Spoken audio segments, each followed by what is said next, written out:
新竹市有警官收乌西，替这电动警的业者到暗砍跋筊的代志，搁做这业者的保镖啊，甲因讲当时警方会去临检。时阵新竹的地检署是照贪污罪起诉17个人，扣押超过12亿的犯罪收入。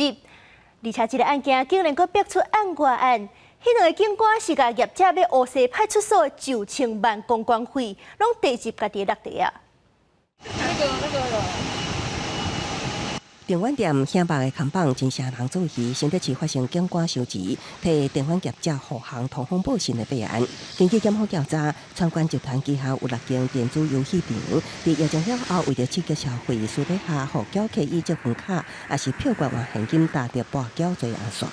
刘姓被告等人涉嫌非法经营赌博电玩部分，其不法分配所得为12亿2484万8700元。本属依法向法院申请没收。根据周刊报道，川关集团负责人刘金华先找退休警员入股，做个电玩店的门神搁顺线，甲迄当时游玩单进经济的宋氏店皮武贤牵着线，希望这两个人斗相共。乌西辖区派出所顶相关单位掌握警方的临检勤务排程，避免防查测验过线上甲视频警官两个人耍乌食乌，将原本业者要摕来拍通各单位的1000万乌西钱，拢藏伫家己的落地啊。宋姓被告身为警职人员，本应忠行执行法律所赋予之任务，因受不法利益熏心，如为赌博业之旗手，协助掌握情资，规避刑事侦办，并从中获取贿赂，本属建请向法院从重量刑，以正关签。新竹地检署10月初2侦查终结，以贪污等罪名，将川关集团负责人刘金华等17个人提起公诉，